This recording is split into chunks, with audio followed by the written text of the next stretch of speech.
Well, here we are, Larulis Cafe, and we have for you today an amazing guest, one of my good friends, the Commissioner of the Department of Community Affairs, Commissioner Jackie, and I understand that I may have been mispronouncing it.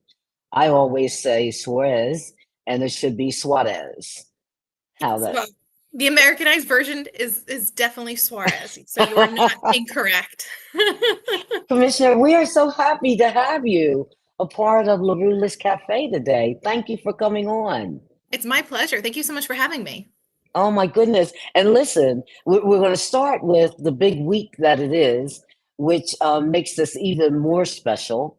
I want to let you know that as we look at the side of the screen and we see how many people who are on, that's a tiny portion of how many people are actually watching you right now. This is now playing on three different Facebook pages. It's also playing on YouTube and it's live on LinkedIn. So we don't get all of that until we get off and then I do the counting. But this is going to be a very popular show because I did say to my viewers that yesterday was your friend and my friend, the late Sheila Oliver's birthday, Yes. right? Yeah. And I never even thought about the fact that when we were putting the show together, that you would be coming in during the time where we were sandwiched between her birthday and the second annual legacy brunch in her memory. And I know firsthand how much Sheila loved you. She had said to me so many times when I had problems with DCA, and I'd text her and I'm like, and even though we were good friends, just as I call you commissioner, I'd never call you by your first name in public. I would always say, LG, what do I do about this problem? She would say, call Jackie. Just get in touch with Jackie. Jackie gets it done. And there were areas that weren't even in your expertise. She would say, Jackie will figure it out, Janine. Just call Jackie. So how are you doing, Commissioner? This is so great.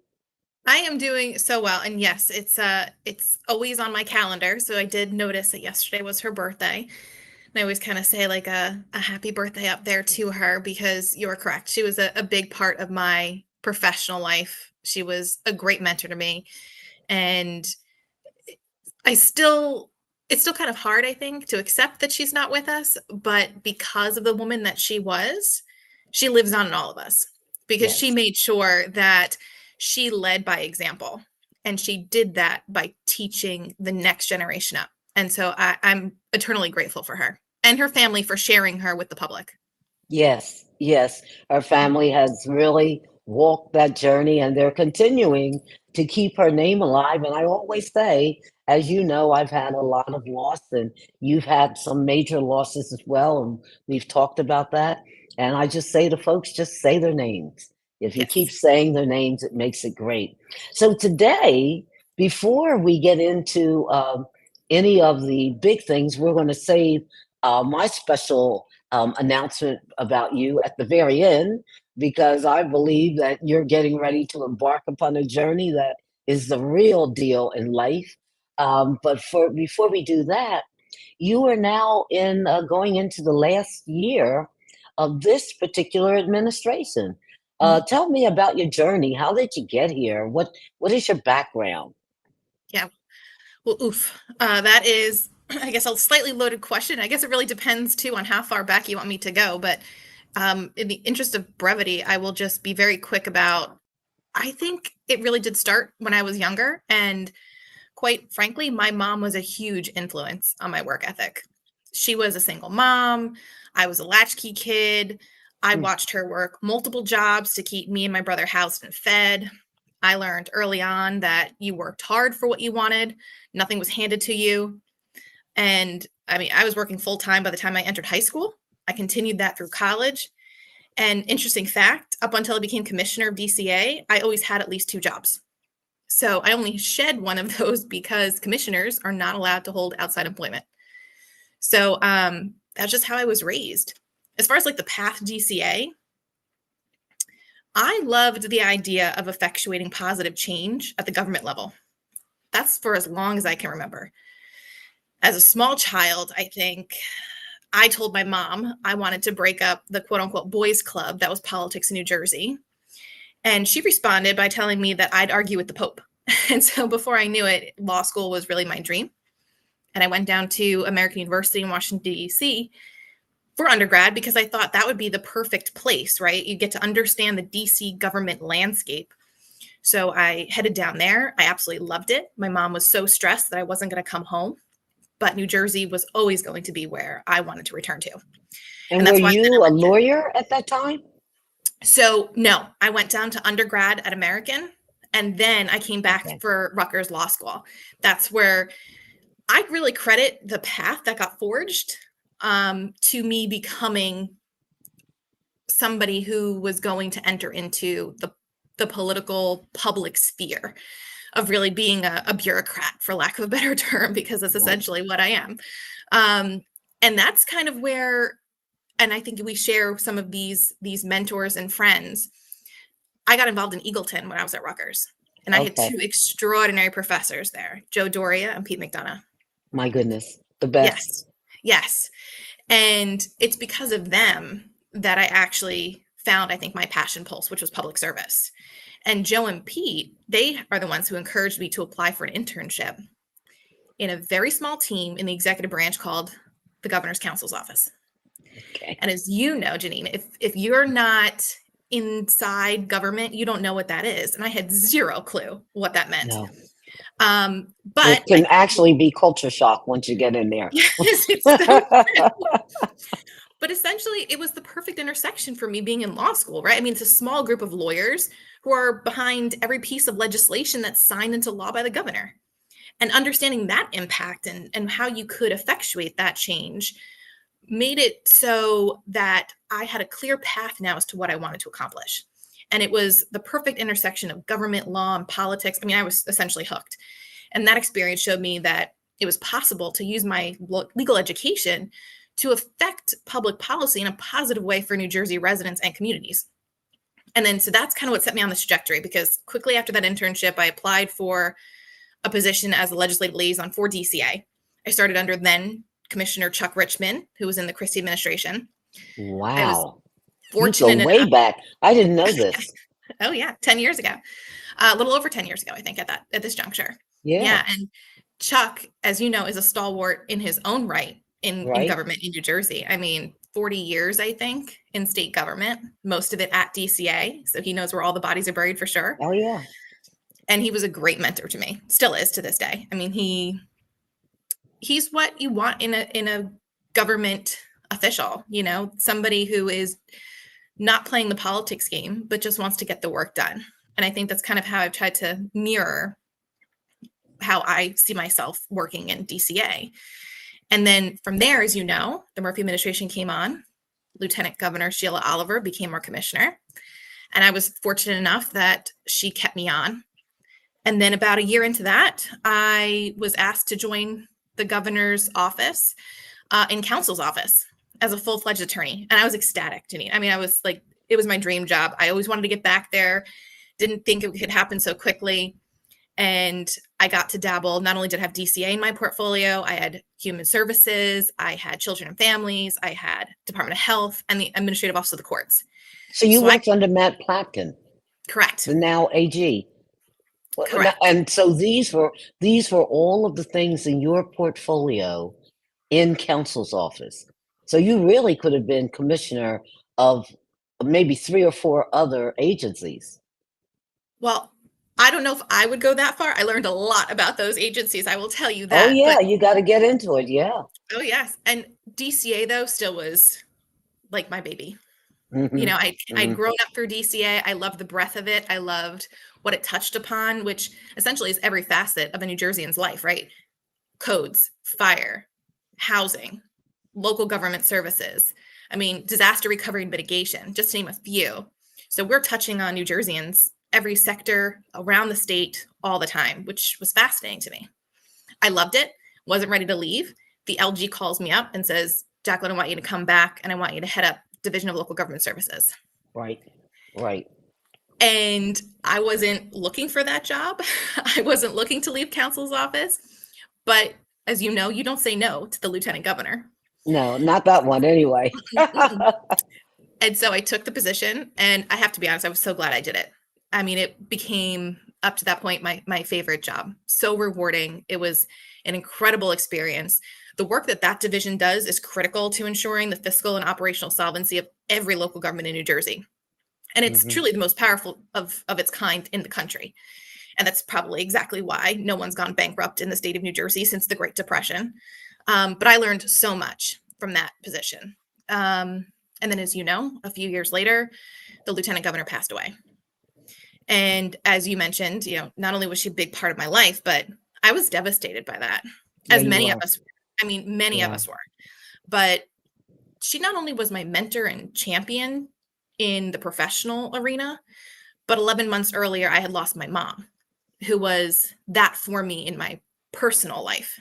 Hmm. And so it was a tough time for me. I did a lot of contemplation about what's important, are my priorities straight? And it did require me to self-reflect for a little while there.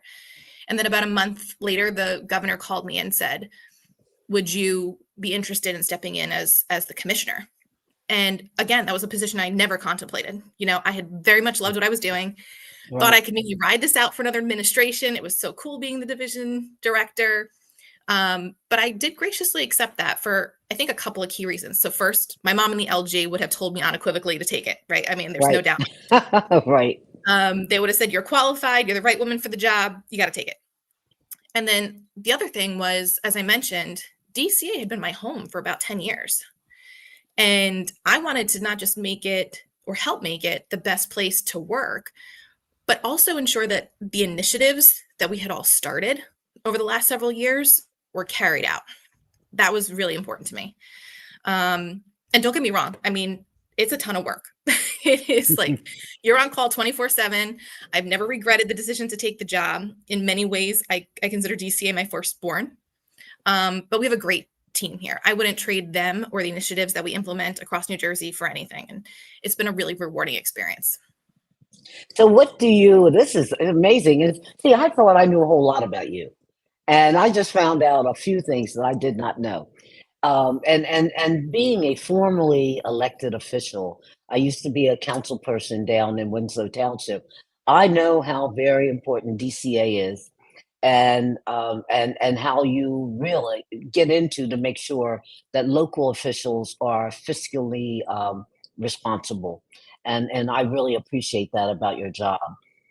One of the things I was wondering, in your exit, because even if for whatever reason you choose to remain on the state government, or if the next governor says, "Hey, I want you to stay as commissioner," what do you feel in this moment in time is your most prized achievement when you walk out the door?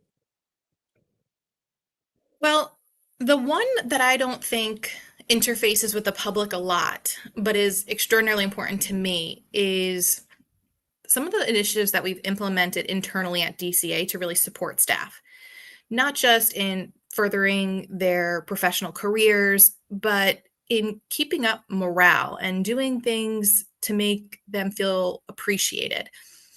As you know, Janine, it takes very little to make government employees, especially at the state level, feel appreciated. And so I think being able to say that our chief of staff, Kaya King, myself, our deputy chief of staff, Tamari Petty, who's our director of communications, has also taken like a really big role in And this. all y'all are rock stars, every last one Thank of you. you. Thank you. It's a good team. It's a good team, and Yeah. it's be able to rely on your team. And I just think that's a big one, because I truly believe that a good leader is somebody who, when they leave, nothing changes. Everything keeps on going the way that it's supposed to go. And that means that you put the right people in the right positions. You have created processes and initiatives that are going to ensure that there's a strong foundation for that entity to continue as it should. And we've taken great pains over the last couple of years to implement some of that. So that's the stuff behind the scenes that you don't actually see, but that makes it so that way our staff can effectuate the policies and initiatives that are public facing with our constituency. But as far as like the public facing stuff goes, I think shared services is one of them. I mean, one of the big achievements that we've done is helping to make shared services more popular.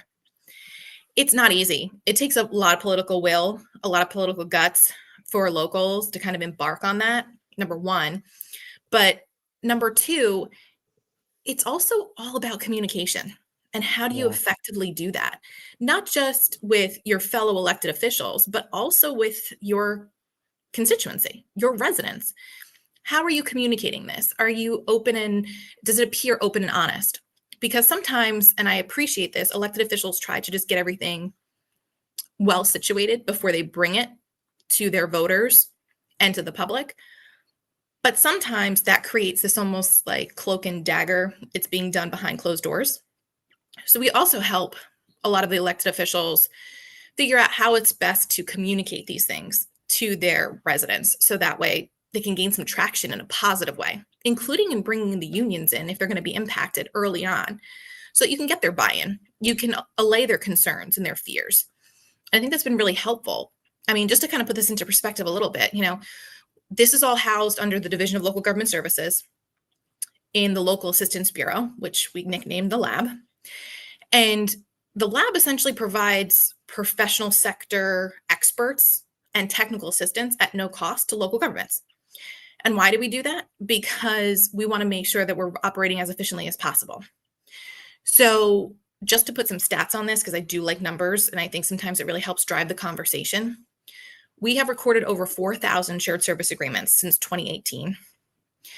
And those have produced a cost savings of over $280 million to date. So I also want to hone in on one thing too, because while cost savings are important to help lower or avoid property taxes when we're talking about shared services and consolidation, they're also an excellent way just to ensure that better and more efficient services are provided to residents. And that translates into things like quicker EMS response times, more reliable trash pickup, more services available to those reporting to court with underlying social services needs. Because sometimes we get really bogged down on just the numbers, just how much it's going to impact our tax base. But it's also really important to remember that we want to make sure these services continue. That's why people like living in New Jersey. They like the services that they get here. Exactly. I mean, even when people complain about their taxes and we have an honest conversation, and some of that is surrounded by, okay, so what should we cut to help lower the taxes? And almost always they're like, I don't want to cut anything. I just want to see it decrease. So they want every single service they get. Yeah. Yes.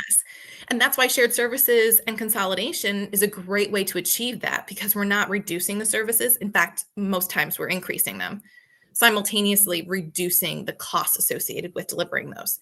So that's another thing that I was just really proud about. I think Atlantic City is another one. I really do, because we chartered a very busy agenda for Atlantic City in 2025. The governor made it very clear that there were certain initiatives that he wanted to see accomplished before the end of the administration. So we have really delved into that this year. And they focused really on, I think, three main areas. So one was homelessness prevention, one was economic development, and the last was really like clean and safe neighborhoods. And when we're talking about homelessness prevention, we know that there has just been an uptick in homelessness across the country. New Jersey is no exception. And we're anticipating that, continuing, unfortunately, through the end of the year. So this goes back to how do we deploy our resources in the best way possible? So when we approached Atlantic City about this, we really initiated the first ever coordinated effort between DCA, the city itself, nonprofit organizations, and healthcare providers. And we launched that in December of 2024. And the goal was really to address unsheltered homelessness in Atlantic City. And we really, I guess, utilized a three-prong approach there: better addressing street homelessness, improving shelter system access and services, and also expanding prevention and housing services. It seems really simple, but just getting everybody to the table was always the most difficult part. That was hard, and we really, it seems so simple. It's intuitive, yet it often doesn't happen that way. And we've been really lucky with the partners that we have there. And one of the other things that we wanted to see too was, why does Atlantic City have some of the perceptions that it does about being unsafe and unclean? And if we can figure out why it has those perceptions, then we can start breaking them down. So we partnered with Stockton University, their Lloyd D. Levinson Institute of Gaming, Hospitality, and Tourism, LIGHT, they call it. And in their school of business, they had marketing students who were going for their masters. And they actually developed an entire class around this to help us study this. And the whole point was aimed at developing a potential branding campaign for Atlantic City that helps us all row in the same direction. And what do I mean by that? You have so many different sectors in Atlantic City, right? You've got the casinos and the vice industry. You've got the restaurants and the mom and pop shops. You have the beaches and the family friendly section with like the water park and the arcade. You've also got the aquarium. You got the CDCs that are doing fantastic, interesting work in the neighborhoods. They have an aquarium down in AC? Yes, and it just When did actually that reopened. open? So it was closed for about 2 years. I want to say, well, it was under renovations, and it reopened this year as its grand reopening, and it's been a big hit. Wow. Yeah. Because, I served for 5 years on the Casino Control Commission. And I always was wondering, why don't people utilize the resources of the university to help solve some of the issues that we're seeing in the city? And you figured that out. Yeah. Well, thank you. It just makes sense, right? It's an anchor institution there that's trusted by not just the residents, but also by the general public. So the thought was, let them do all the research. We're not going to dictate what it should look like. And then we can come out with some suggestions from the actual graduate students. And they had done a great job. They presented us with all these different options, projects that really did yield creative and insightful ideas as to how we can shift Atlantic City's perception in a positive direction. Is that a public report? Is that available on your site or not? It's not available yet because one of the things we're doing is we are doing all of our stakeholder engagement right now with all of the PIOs from all the institutes and corporations phenomenal, all around the city. Thank you. Yeah. So, and that goes back to we also partnered with Stockton when we were talking about clean and safe neighborhoods. So we tapped in with Dr. Levy, who has been working very closely with the Atlantic City Police Department for a long time. And we said the same thing.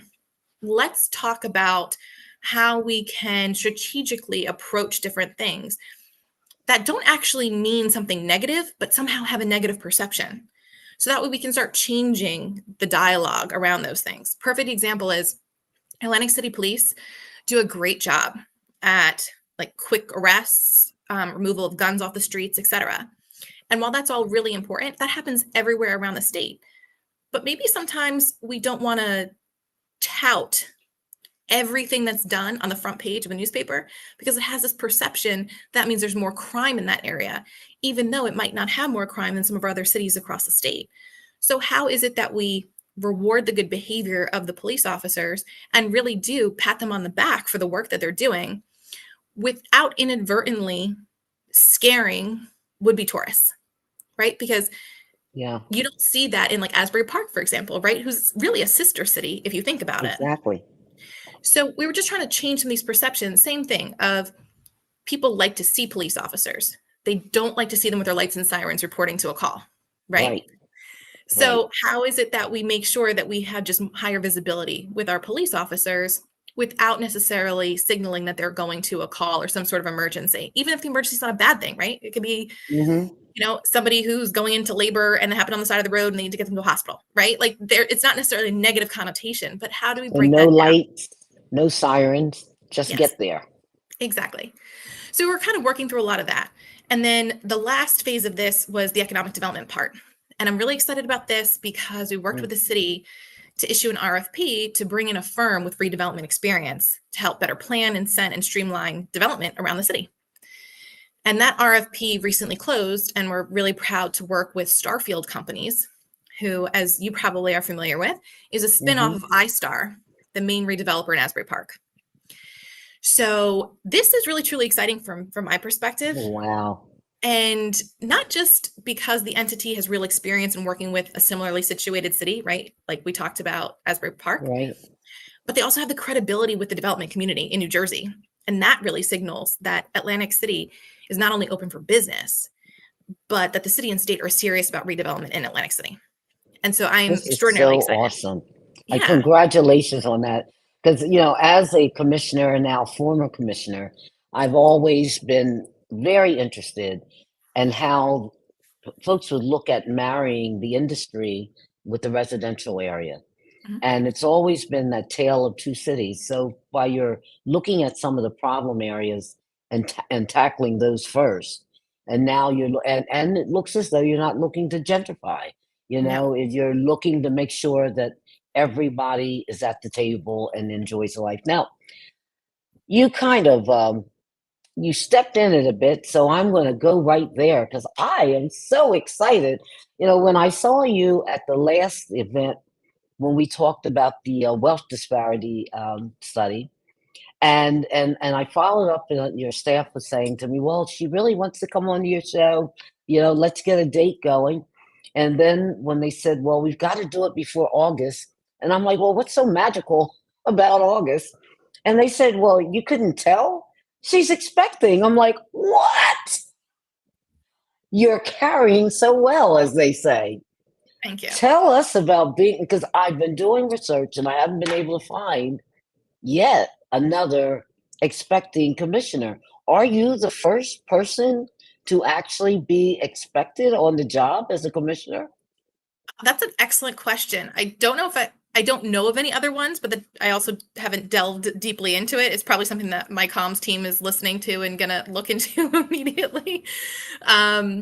But it's been interesting. And to your point about not knowing, I guess my staff keeps joking with me that they're like, "So when are you actually going to go out?" And I'm like, "When I can't work anymore." And they're like, "So you're going to plan on working until your water breaks?"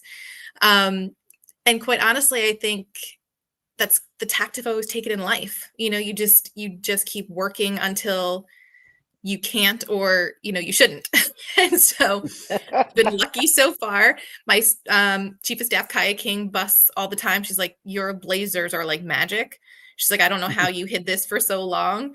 I Um, couldn't tell. I really couldn't. yeah, yeah. So, and it wasn't even, an intentional hiding. It just was, I'm still working. Um, Women have been giving birth for eons, and That part. so I'm just trying to keep chugging along because it also one distracts me from the terrifying idea of childbirth.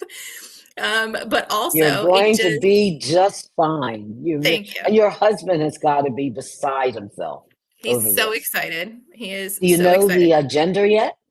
No, we're gonna be surprised, which is I killing love him. it. He's not a surprise guy. So he is slowly being tortured each day. Well, I am so happy for you. You have uh, folks were asking the question when the governor named you, and they're like, "Oh my goodness, she has big shoes to fill." And I had come in, you had so graciously let me come in and talk with you before the announcement. And I said to folks, "No, she doesn't have big shoes to fill. She has her own shoes." And she Thank is you. going to fill those shoes. And here you are, the first Latina ever to hold this position.